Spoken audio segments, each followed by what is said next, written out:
Assalamualaikum warahmatullahi wabarakatuh. Perkenalkan, saya Yulia Nuridastuti, NPM 2021911064. Saya dari kelas B.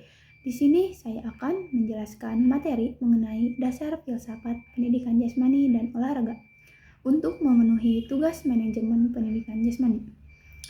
Dasar filsafat pendidikan jasmani dan olahraga.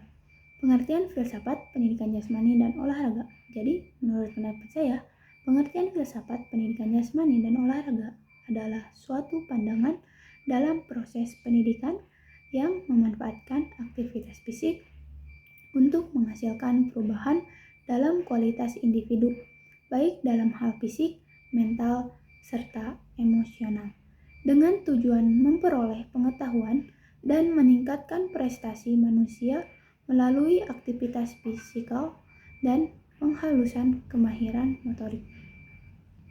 Filsafat akan dijumpai penjelasannya sebagai berikut. Yang pertama ada cinta kepada kebijaksanaan dengan cara intelektual dan disiplin moral. Yang kedua, satu studi dari sebab-sebab dan hukum yang mendasari kenyataan. Ketiga, satu sistem bagi pedoman hidup secara historis.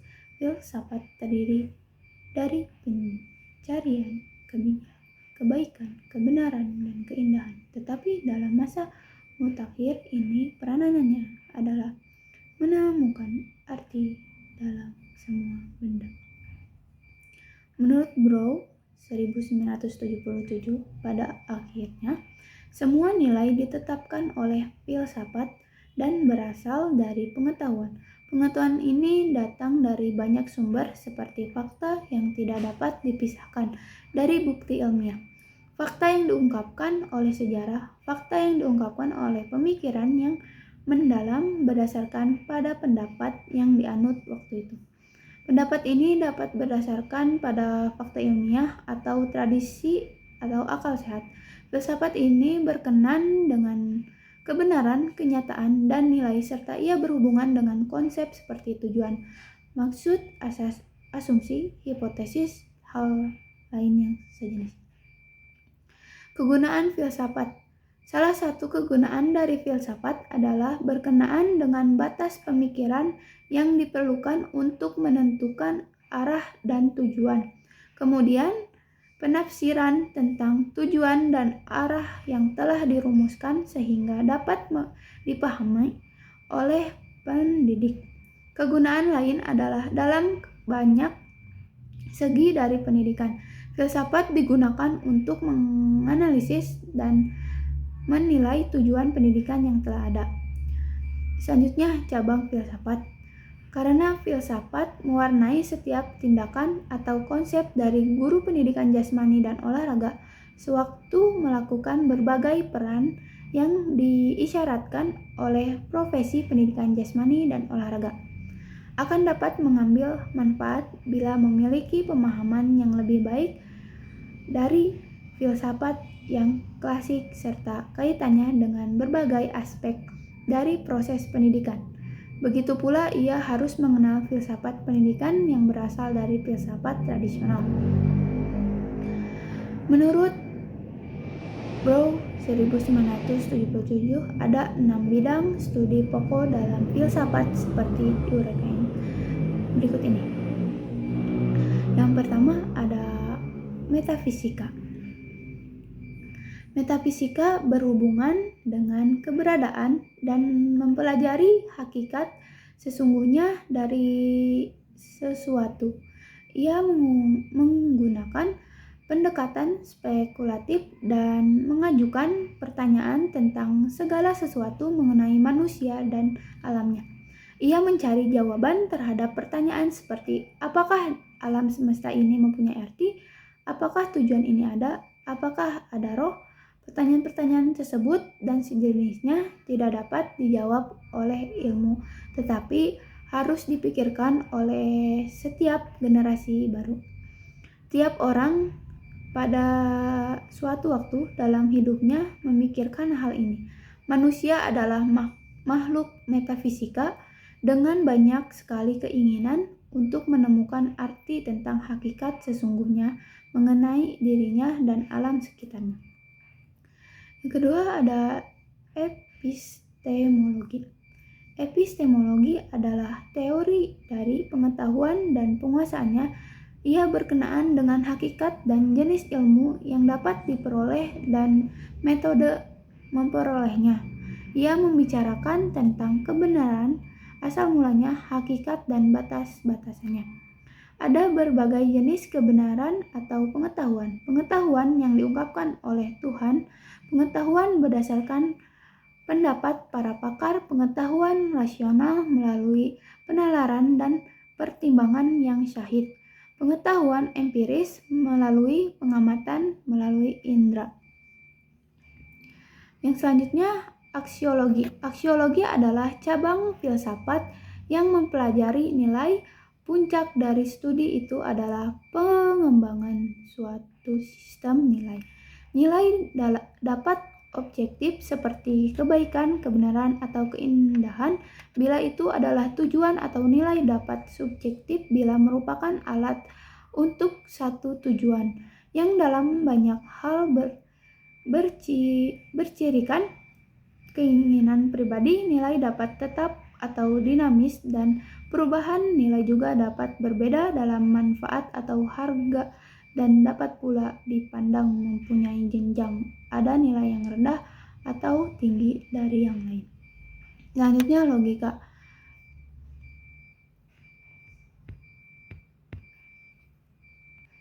Logika, karena metafisika membicarakan tentang kenyataan, epistemologi tentang kebenaran, dan aksiologi tentang nilai. Tentu ada metode penalaran yang benar dan tepat mengenai pertanyaan tentang ketiga cabang filsafat itu. Logika menjelaskan langkah-langkah yang tepat dalam menghubungkan pokok-pokok pikiran atau gagasan, dan terutama berkenaan dengan metode induksi dan deduksi. Namun kedua metode ini telah diperluas dengan penalaran eksperimental dan pemecahan masalah yang mengarah kepada pemikiran yang akurat. Logika berusaha untuk memvalidasi standar yang digunakan untuk menilai keakuratan gagasan. Selanjutnya, etika. Sebenarnya etika adalah bagian dari aksiologi, dan ia berkenaan dengan moral dan standar etika. Etika adalah suatu studi dari hakikat perilaku yang baik, dan hasil dari studi itu adalah satu filsafat moral. Dari filsafat moral itu berasal satu pengetahuan tentang betul dan salah, kode etik. Dan perilaku moral, ia berupaya untuk menjawab pertanyaan apakah kehidupan yang baik bagi manusia. Satu sistem etika dapat atau tidak dapat berkaitan dengan agama. Bila berkaitan, maka biasanya standar itu tetap dan tidak berubah. Bila tidak berorientasi agama, standar itu dapat dipandang berasal dari manusia dan ditentukan kebutuhan, minat, dan keinginannya. Selanjutnya, estetika. Estetika juga merupakan bagian dari aksiologi dan mempelajari hakikat dan keindahan dalam seni seperti lukisan, patung, musik, drama, tari, yang sejenis. Estetika mempelajari nilai dikaitkan dengan cara seniman mengekspresikan dirinya dan mencari jawaban dari pertanyaan apakah keindahan itu. Dari keenam kategori bidang studi utama tersebut di atas merupakan aspek dasar dalam pengembangan satu filsafat. Dari filsafat tradisional mengenai hidup dan juga tentang filsafat pendidikan dapat dipahami secara baik bila ia dipandang melalui kerangka kerja struktural tersebut. Keenam komponen itu diperlukan untuk bidang apapun seperti pendidikan jasmani dan olahraga, atau untuk filsafat pribadi sendiri. Fungsi filsafat dan pendidikan jasmani. Menurut Buchert 1993, perubahan cepat yang terjadi dalam masyarakat memerlukan filsafat pendidikan jasmani yang kokoh, baik profesi agar tetap dapat bertahan. Guru pendidikan jasmani dan olahraga harus bertanya kepada diri sendiri. Pertanyaan yang penting yaitu, apakah yang bernilai dalam masyarakat sekarang? Apakah yang relevan dengan kebutuhan pemuda dan orang dewasa sekarang? Filsafat pendidikan jasmani dan olahraga dapat berfungsi sebagaimana diuraikan bahwa ini filsafat pendidikan jasmani menjelaskan nilai dari pendidikan jasmani. Filsafat adalah satu proses yang dilakukan orang untuk mencapai kebenaran, kenyataan yang sebenarnya, dan nilai. Melalui filsafat pendidikan jasmani dan olahraga dapat mempelajari makna, hakikat, pentingnya, dan nilai dari pendidikan jasmani dan olahraga. Guru-guru pendidikan jasmani dan olahraga harus berusaha mengembangkan filsafat pendidikannya secara nalar, logis, dan sistematis dengan mempertimbangkan kepentingan orang lain. Ini berarti harus dihimpun bukti-bukti ilmiah dan teori yang digunakan atau dipublikasikan yang dapat mendukung manfaat atau nilai dari pendidikan jasmani dan olahraga sebagai satu pelayanan yang penting dan diperlukan bagi kemanusiaan. Selanjutnya, aliran filsafat pendidikan jasmani.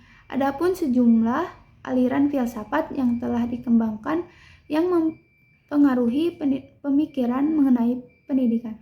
Aliran yang akan dibicarakan selanjutnya adalah idealisme, realisme, pragmatisme, naturalisme, dan eksistensialisme yang dikaitkan dengan pendidikan dan pendidikan jasmani dan olahraga. Idealisme. Filsafat idealisme sudah lama berkembang sebagai satu warisan atau pusaka dari filosof atau pemikir bangsa Yunani. Konsep kunci dari idealisme adalah seperti diuraikan di bawah ini. Pemikiran adalah pusat dari kebenaran seseorang. Penganut aliran idealisme berkeyakinan bahwa pemikiran itu lebih nyata daripada suatu apapun yang ada.